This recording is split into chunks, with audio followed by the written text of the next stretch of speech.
Hello everyone, so today let us take a look at some of the updates from last week, and I'm trying to do these weekly videos on Atlassian updates because there is so much happening in Atlassian ecosystem, and I think creating a video every week makes sense. And I'm not just doing it for you guys, I'm also doing it for myself, because when I make a video on these topics, these new updates, I also get to learn what is happening. I also get to try, and it is always a great thing to do if you are doing something in Atlassian world. Maybe you're a consultant, maybe you are using Atlassian tools, and I think these updates will definitely help a lot of people.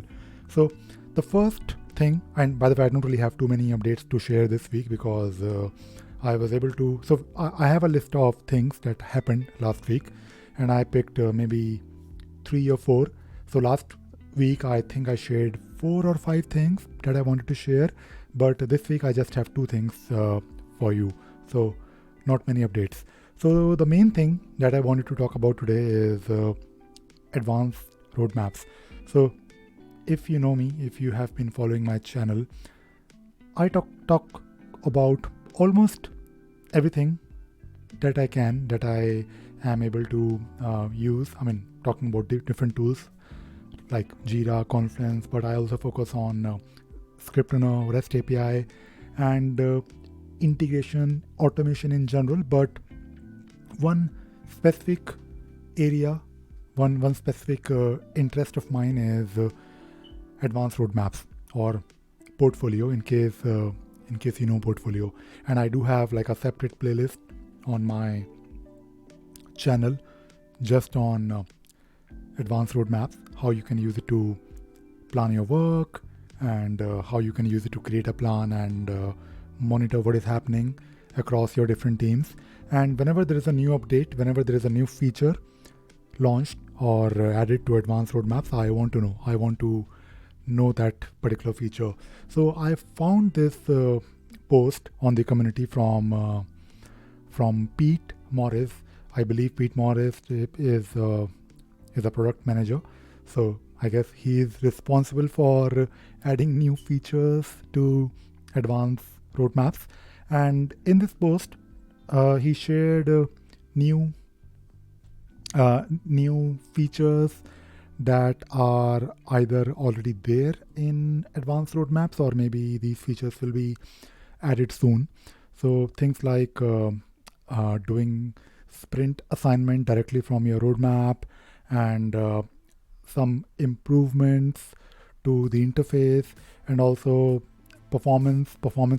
So he has written about better performance, and I think it is definitely an area where advanced roadmap was trying to improve, because when you have a lot of issues in your plan, it can be a bit difficult to just load it and work on maybe issues that are coming from different projects. So definitely performance is one area where people will appreciate improvement. And also I believe it is now easier to basically plan the work. I mean, the new version of advanced roadmaps or portfolio, the new improved interface is definitely, I mean, it is a different product than life plans. So life plans were great, but life plans were a bit restrictive when it comes to planning. You had to basically make sure you feed in the right information, and you schedule. You basically take care of all the scheduling factors. Then, of course, you can plan the work the way you want. But in the new version of advanced roadmaps and the improved interface, you have total flexibility on the planning. So you can always drag and drop things on the plan. You can actually change the dates very easily. You can create dependencies very easily. So things are very easy to plan in the improved interface. So I believe there are new improvements like managing the priorities and breaking down your bigger tasks into smaller tasks. And by the way, I will definitely go into detail.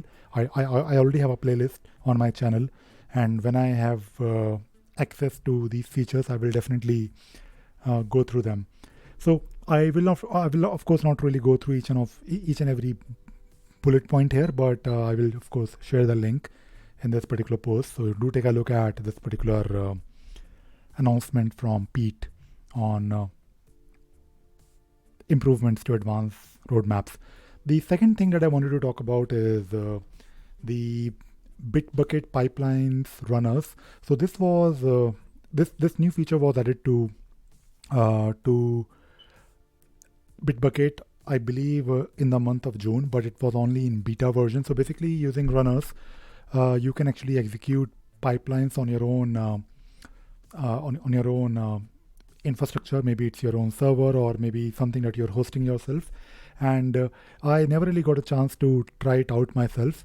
But if you want to play with it, you can definitely take a look at this particular post. There are, of course, if you take a look at this particular link here, you can of course learn more about how to configure it, how to use it. And this particular feature of runners is now out of beta, so it is now official. It is now basically available for you to use. So I will also try, if when I get a chance, I'll definitely try to use it and try to maybe create some kind of a demo for you. And by the way, I do use integration. I do use development tools for my own personal projects, and I do have experience using these things.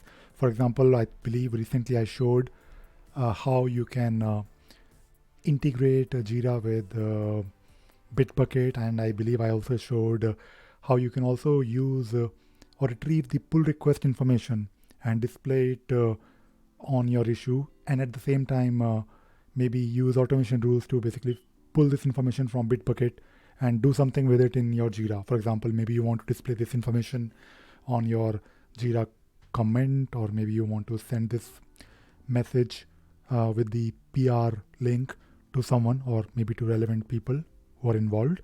But this particular feature of runners is something that I will definitely try it out. I will learn how to do it, and I will of course create a demo for you. But in case you are already doing something with it, or maybe you want to do something with it, then this is now available for everyone.